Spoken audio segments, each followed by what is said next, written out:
গণতন্ত্র, সুশাসন, ব্যক্তি, বাংলাদেশ, এই যে তিনটি বিষয়, এই তিনটি বিষয় গত 17 বছরে যে সরকার ক্ষমতা ছিল, যে সরকারের প্রধান গোমের রানী, ঘোরের রানী আমাদের মাঝে উপস্থিত হয়েছে।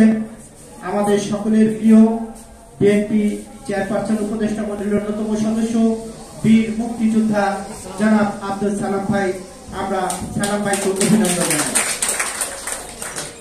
বন্ধুরা, প্রতিহিংসা রাজনীতি, গণতন্ত্র, সুশাসন, এই দিকটিকেই গত 17 বছরে শেখ হাসিনা নিজ হাতে গলা টিপে হত্যা করে বঙ্গোপসাগরে ছুড়ে ফেলে দিয়েছেন। সেখান থেকে আমরা ভেবেছিলাম বেরিয়ে আসব। 5 আগস্টের আগের যে আন্দোলন ছিল, সেই আন্দোলন সকলে ঐক্যবদ্ধ হয়ে আমরা শেখ হাসিনার দুঃশাসনের বিরুদ্ধে আমরা আন্দোলন করেছি, গণতন্ত্রের জন্য, ভোটের অধিকারের জন্য, মানুষের অধিকারের জন্য।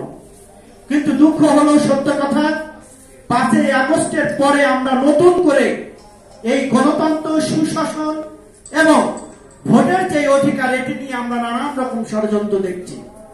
এই ষড়যন্ত্র শুধু দেশের মধ্যে নয়, এই ষড়যন্ত্র এখন আন্তর্জাতিক অঙ্গনেও দেখা যাচ্ছে। এই ষড়যন্ত্র থেকে যদি বেরোতে হয়, গত 17 বছরে আমরা বিভিন্ন ভিন্ন মতের রাজনৈতিক দলগুলো একত্রিত হয়ে যদি শেখ হাসিনার বিরুদ্ধে লড়াই করতে পারছি, তাহলে 5 আগস্টের পরে কেন আমাদের মধ্যে বিভেদ? এখন ইতিমধ্যে জনগণ প্রশ্ন করতে শুরু করেছে।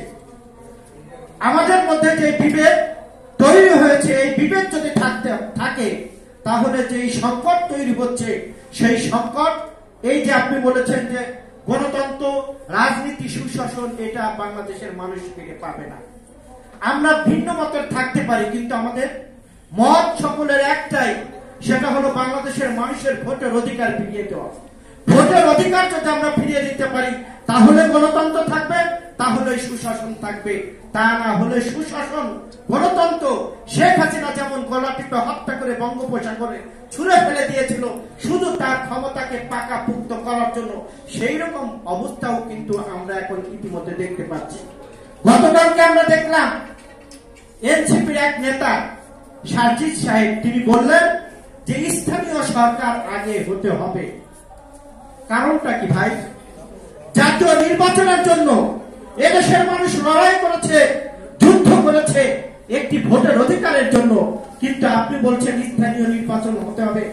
কারণ শেখ হাসিনার মতো আপনাদেরও ভয়, কারণ রাজনৈতিক বাজারে ভোট আপনাদের নাই, যার কারণে শেখ হাসিনার মতো এনসিপির নেতারাও নির্বাচনকে ভয় পায় এবং অন্তর্বর্তী সরকারে যারা আছেন তারাও শেখ হাসিনার মতো নির্বাচনে ভয় পায়। আমরা তাদেরকে বলতে চাই, সবকিছু ছুঁড়ে ফেলে দিয়ে বাংলাদেশের মানুষের ভোটের অধিকারের ব্যবস্থা করতে হবে।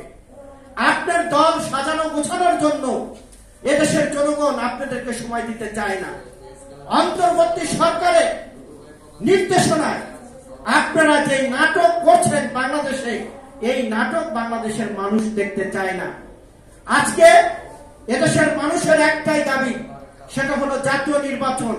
কয়েকদিন আগে আমরা পত্রিকায় দেখলাম যে 20,000 মৃত ব্যক্তি শেখ হাসিনার আমলে ভোট দিয়েছে, যেটা বিশ্ব দরবারে একটি নিন্দনীয় ঘটনা, যে মরা মানুষ কখনো কি ভোট দেয়? আপনারা শুনেছেন? কিন্তু সেটাও আমাদের দেখতে হয়েছে শেখ হাসিনার আমলে।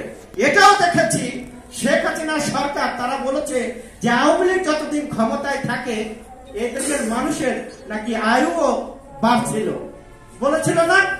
এই যে নাফরমানি কথাবার্তার কারণে, এই যে গণতন্ত্র নিয়ে যারা ছিনিমিনি খেলেছেন, ভোটের অধিকার নিয়ে যারা ছিনিমিনি খেলেছেন, তাদেরকে বাংলাদেশের মানুষ জবাব দিয়েছে। আমি এনসিপি নেতাদেরকে বলতে চাই, আপনারা যদি বেশি বাড়াবাড়ি করেন এবং ভোট দিয়ে তার বাহানা করেন, তাহলে এই দায়ভার আপনাদের নিতে হবে। জনগণ যদি একবার বুঝে ওঠে, পালানোর পথ খুঁজে পাবেন না। আমাদের নেতারা অনেক সময় বলতেন শেখ হাসিনার পালানোর পথ পাবেন না, কিন্তু উবাদুল কাদের আর শেখ হাসিনা তুচ্ছ তাচ্ছিলতার ভাষায় আমাদের নেতাদেরকে তারা সমালোচনা করতেন। আমরা বলতে চাই, বাংলাদেশের নির্বাচন নিয়ে যারা খেলা করছেন এবং এই যে আমাদের ভিতর মত সৃষ্টি হয়েছে, বিভিন্ন রাজনৈতিক দলের যারা আছেন তাদের অনুরোধ করব সকল কিছু বাদ দিয়ে আসুন ভাই, গত 17 বছরে যেমন ছিলাম ঐক্য ছিলাম, সেই ঐক্য ধরে আমরা নির্বাচনের ব্যবস্থা করব।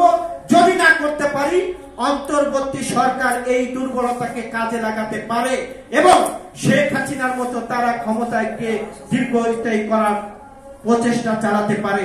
সকলকে ধন্যবাদ জানিয়ে সকল বিভেদ ভুলে যে আসুন একসাথে পথ চলে আমরা একটি জাতীয় নির্বাচনের ব্যবস্থা করি।